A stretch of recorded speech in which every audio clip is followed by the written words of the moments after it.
Our next speaker is Ben, who is here from MPM Limited, who is going to talk to us about manufacturing and Leeds Manufacturing Alliance.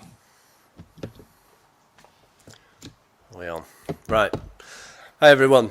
You may have seen some of the things from, I'm going to start this with a bit of climate, based on the fact that if you look at the planet and what the planet would be like without bees, they reckon in about 4 years most of the plantation would die off. What I want to get across is the importance of STEM subjects and the apprenticeships, because without science, technology, engineering and maths, there'd be a lot of things that would be missing in the world. And unfortunately for me, I believe that there's been a lack of investment through education, the government and an industrial strategy. But what that may leave us with is a too big a hole to fill. And I can say this because I am a Bradford lad originally, but if you look at Bradford, Bradford's going to get a lot of investment, but they've allowed it to go too far. So they're going to have to invest more money than they would have done if they'd have just kept on top of it in the first place. And in Bradford, there's some beautiful architecture, a fantastic city, but they let it run down. And for me, that's what we're in danger of doing with STEM subjects, because people don't understand the importance of STEM through design and manufacture. And so I'd like to see it not go so far. Just some of the things that involve STEM. Your green energy. You look at wind turbines, it involves STEM.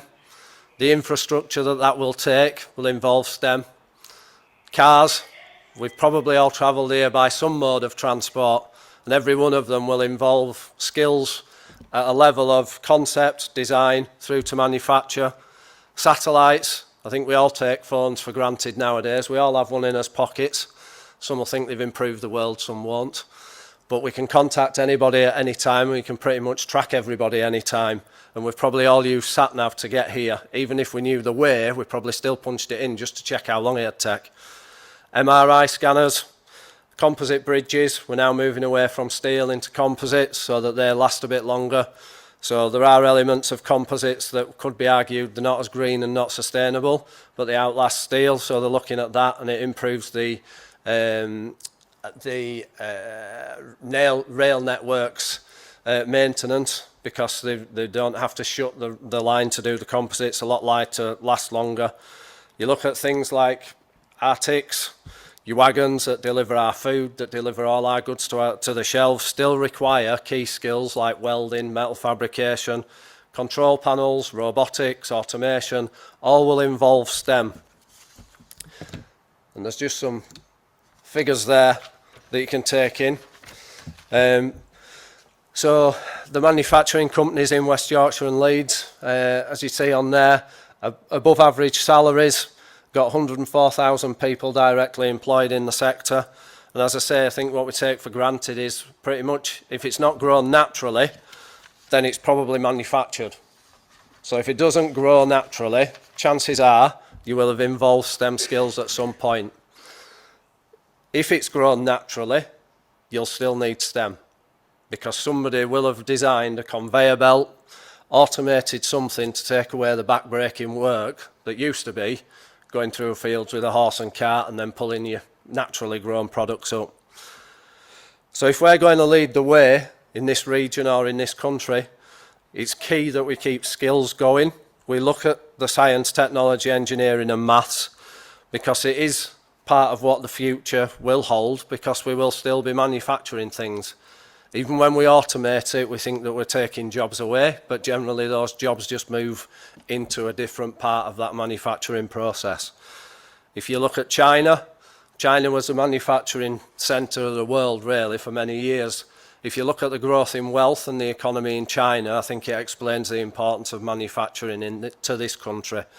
And as I spoke to somebody today, unfortunately for me, we have survived wars, but at the end of the day, we're a tiny island.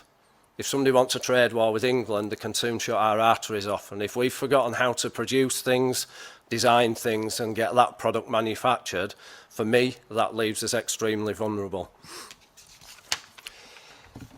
The apprenticeship side, I think what is key nowadays is that the fact of the cost of living, younger generation getting on the housing ladder, etc., etc. If you're not academic, you didn't like school, then for me, I got asked to go back and do A-levels. I quickly said no thank you. He quickly said that he wanted me to go back and do chemistry and maths. I thought, I don't fancy that either. I didn't particularly like school, so I said I'd probably waste 2 years of my life, so I went out and got a job. Now that's not for everybody, but an apprenticeship does allow you the opportunity to learn while you earn, and your employer will be paying for your learning, so you're not saddled with student debt forever and a day. And I think from an employer's perspective, you get some real life learning. So you can go in there, the company can understand what you're about. I know a great company based in Shipley called Progimax. I'm pretty certain one of their team leaders and supervisors now within their manufacturing facility started as an apprentice at the age of 16. So they knew his value set, how he fit in with a company. He knew everything there was to know about that company. So he could have come in with a degree and his CV and an interview and everything. But this young lad had been there for years, so they knew exactly what it was about. So there's key benefits there for anybody joining a team. You're going to get paid while you learn. You might alter, you might fancy doing something else, and then you can go off and do that something else. But generally, the employer will back you if you've got the right attitude. And again, I think it just comes down to that, the whole STEM, it's thinking holistically about which part we can play.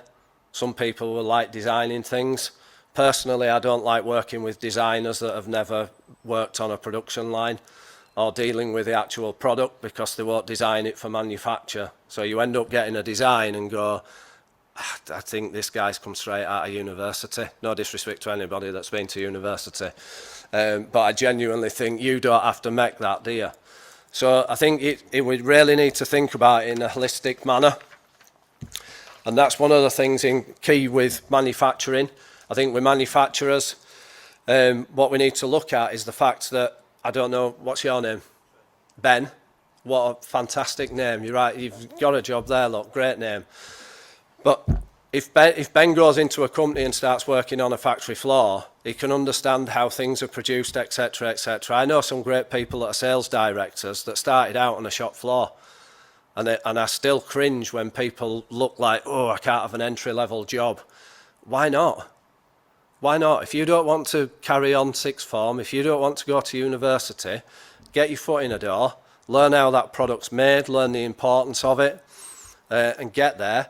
Then you, in 5 years' time, you might go, do you know what, I fancy a crack at sales. Somebody might have seen something in you and think, do you know what, this lad can go places, this lady can go places, because there's so much to learn in regards to that aspect of the manufacturing. So you need marketing, you're going to need sales, you're going to need finance, you're going to need HR, you're going to have somebody dealing with health and safety, you're going to have somebody dealing with purchasing and procurement. There's so many things that can start just by getting your foot in the door with a manufacturer. And I know that's not for everybody, but there are still great benefits to getting into a company and showing what you're about, because it can open up so many opportunities. And I think that's the key thing for us, and working with Leeds Manufacturing Festival, it's promoting those opportunities, because it's not just about, I'm all for getting your hands dirty. Don't get me wrong, I started on a shop floor at about age of 8. You don't get away with that nowadays. Factory inspectors have something to say about it. But literally I went in, I started sweeping floors. I was the shop boy. I know you don't get away with that in today's PC world, but I got sent to the shop. I earned my stripes, but I understood how that shop floor works and how products were made. So it can just open up the opportunities. So it can be through Leeds City College, one of our sponsors. They might help you get an apprenticeship. They might help you do a T-level. You can go on to advanced apprenticeships. You might just go get yourself a job, and you might show somebody that you're willing, you're able, you've got a great attitude. And I'll always go back to the fact that if you went on academic results alone, I trounced my brother, not that we're competitive, but if you look at our exam results, everybody would go, right, well, he's brightest one. If you watch us change a tyre on a bike, he's like a McLaren pit crew, and I'm like some third-rate Formula 3 pit crew. He's just got so much more common sense. He can break down jobs on shop floor. Well, we got 5 minutes. He can break down jobs on a shop floor instantly. He can look at processes. But from an academic point of view, he hated school. The only reason he went to school is because my mum had clipped him round back at head, and you're not allowed to do that anymore. So he went to school literally to stay out of my mum's way. But to watch both, you've got two great examples of different ways of learning, and I think that is key. Some of these, just to give you a flavour, and again, I was explaining this to somebody, and I'll use MPM products just as an example, but some people will come into MPM, and even people when they initially start work, what do you do? I make a sewage tank. Yeah, but what do you do? Well, I just make bits for a sewage tank. Right, okay, so tell me, what does that look like in a third world underdeveloped country? What do you mean? And I said, well, where does all sewage go? Well, it's there, isn't it? Right, well, in the UK, we're investing in infrastructure and we're providing a service of parts to go with that sewage tank to ensure that we're a developed country and we keep improving. We produce parts for motorhomes. They create memories. A lot of people that retire, they'll get the pension pot, they'll buy a motorhome, off they go around Scotland to discover some parts of UK that they've never even been to. If you look at Saftronics, do control panels, they can be on chemical plants, etc., etc. They do switchboards, so again, a lot of high-end stuff. Kirkstall, precision engineering, they do implants for vets.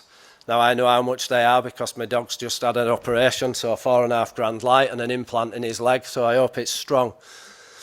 But again, without STEM subjects, without the promotion of STEM and manufacturing apprenticeships, you're just not going to get that. Leeds Welding Company, I recently did a factory tour. I've known Leeds Welding Company for a long time. Went in there and were amazed at some of the sort of craft and what simple welding skills, which look a bit old hat, but they're still required. And if you don't understand the basics of welding, you can go and get a robot all you want, but you won't figure out when it's broken down or something goes wrong. But they were innovating anywhere they could.